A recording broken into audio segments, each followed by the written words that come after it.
Hello everyone, मैं doctor Rajveer Singh Sandhu अपने इस चैनल डॉक्टर संधू पर आप सभी का स्वागत करता हूं।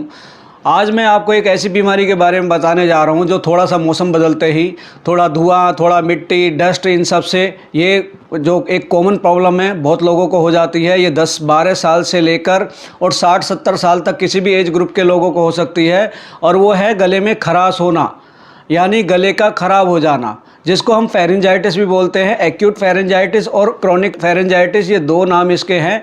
एक्यूट यानी जो सडन ऑनसेट होती है, एकदम से हो जाती है, और क्रोनिक जो पुरानी बीमारी होती है, जैसे कई लोगों को जिनको स्मोकर्स होते हैं, बीड़ी सिगरेट पीते हैं, उन लोगों को क्रोनिक फेरेंजाइटिस होती है, या जो बहुत डस्ट में रहते हैं या धुएं में रहते हैं उनको ये बीमारी ज़्यादा होती है। इसे हम सोर थ्रोट या थ्रोट इन्फेक्शन भी कह सकते हैं। ये कई वजह से हो सकता है, ये बैक्टीरियल भी हो सकता है, ये वायरल भी हो सकता है। वायरल का अपना एक फेज होता है जो कि सडन ऑनसेट होता है। वायरस अपना एक कोर्स जो इसका लाइफ स्पैन होता है उसको कंप्लीट करने के बाद में फिर वो अपने आप ही ठीक हो जाता है। उसमें हमें सिम्टोमेटिक ट्रीटमेंट देना पड़ता है, जैसे कि नमक पानी के गरारे करना, डिस्प्रिन के गरारे करना और गर्म चीज़ें खाना, गले को आराम देना, कम से कम बात करना, वो इस तरह से ठीक हो जाता है। बैक्टीरियल जो आपका फेरेंजाइटिस होती है वो बैक्टीरिया की वजह से होता है और वो उसके लिए कई बार हम खुद जिम्मेदार होते हैं। जैसे कि हम ठंडा पी लिया, कोका कोला पी लिया, या आपने ठंडा दूध पी लिया, आइसक्रीम खा ली, इसकी वजह से हमारा गला ख़राब हो जाता है और हमें ये प्रॉब्लम होती है। इससे होता क्या है, गले में लाल लाल नोड्यूल्स पड़ जाते हैं और उसमें मवाद भी पड़ जाते हैं, जिसको हम पस फॉर्मेशन कहते हैं। इसकी वजह से हमें निगलने में परेशानी होती है। जब हम थूक निगलते हैं तो परेशानी होती है। कई बार बिना निगले ही हमें ये परेशानी, दर्द का एहसास होता है। कई बार इसमें बुखार भी आ जाता है। बैक्टीरिया जो होता है वो स्ट्रेप्टोकोकस और स्टेफिलोकोकल बैक्टीरिया की वजह से ये परेशानी आती है। गले में खराश के लक्षण क्या हैं और कैसे पता चलेगा कि गला खराब है? तो कई बार हमारे गले में खारिश होती है, हमें बार बार खांसी आती है और हमें ये लगता है कि गले में कुछ अटका हुआ है, जिसकी वजह से हम इस तरह से करते हैं और फिर भी महसूस होता है कि अटका हुआ है। कई बार इस तरह करने से हमारा गला साफ़ हो जाता है और इसकी वजह से हमें बुखार भी हो सकता है, गले में पस पड़ जाती है। तो ये सारी परेशानियां जो फेरेंजाइटिस कहलाती हैं। ये टॉन्सिलाइटिस और फेरेंजाइटिस को हमें अलग अलग करना पड़ेगा। पस पड़ जाती है कई बार, वो टॉन्सिलाइटिस भी होती है। मिली जुली दोनों बीमारियां हैं। होता ये बैक्टीरियल और वायरल दो चीज़ों से है।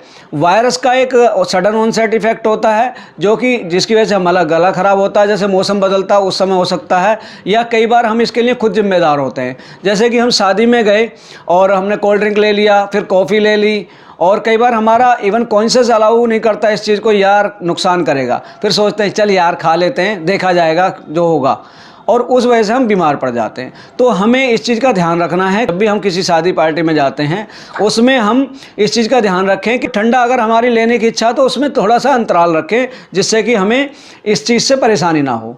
हम कहीं ना कहीं इस चीज़ के लिए जिम्मेदार खुद ही होते हैं कि हम अपने खाने पर परहेज़ नहीं कर पाते हैं और जिसकी वजह से हमें ये परेशानी उठानी पड़ती है। इसके लक्षण मैं बता देता हूँ। इससे नाक से पानी आता है, छींकें भी आ सकती हैं, गले में खराश हो जाती है, हमें तेज़ बुखार भी हो सकता है, पस पड़ जाती है और गला लाल होता है। इवन निगलने में परेशानी होती है और कई बार बिना निगले भी हमारे गले में दर्द रहता है। और स्टेफिलोकोकस बैक्टीरिया की वजह से ये परेशानी होती है। उसके लिए हमें क्या करना है?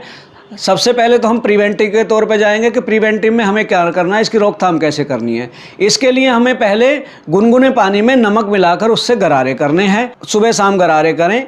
इसके लिए आप डिस्प्रिन का इस्तेमाल भी कर सकते हैं। डिस्प्रिन जो होती है वो दर्द निवारक और सूजन के लिए, दोनों के लिए काम आती है। पानी में एकदम से घुल जाती है। डिस्प्रिन का जो नेचर है वो एनाल्जेसिक और एंटी इन्फ्लेमेटरी ड्रग का है। इसमें एसिटिल सैलिसिलिक एसिड होता है जो दर्द और सूजन को दूर करता है।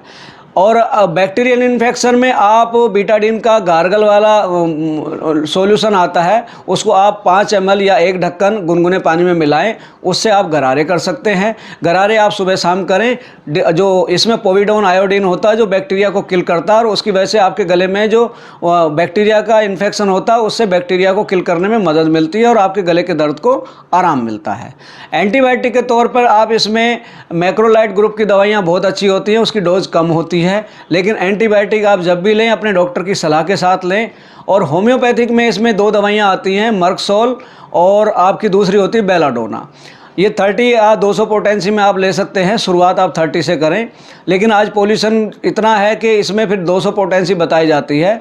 200 पोटेंसी वाली आप 30 ml में ले सकते हैं, 11 ml में भी आती है जो रैकवेक कंपनी की दवाई होती है। आप इसको 4-4 बूंद दिन में 3 बार लें। यहाँ ध्यान रखें कि जो आप दवाई ये ले रहे हैं उसमें दवाई लेने के बाद मतलब 4 बूंद आपने ड्रॉपर से जीभ पे लेनी है, जीभ बाहर निकाल कर 4 बूंद लेने के बाद में आपने 10 मिनट तक कुछ खाना पीना नहीं है। उससे क्या होगा, अगर आप एकदम से पानी पी लेते हैं या कुछ खा लें तो दवाई का इफ़ेक्ट ख़त्म हो जाता है और दवाई पूरी तरह काम नहीं करती है।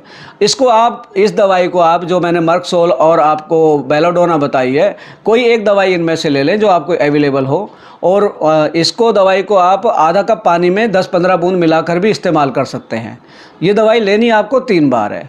कहा गया है कि prevention is better than cure, इलाज से रोकथाम अच्छी।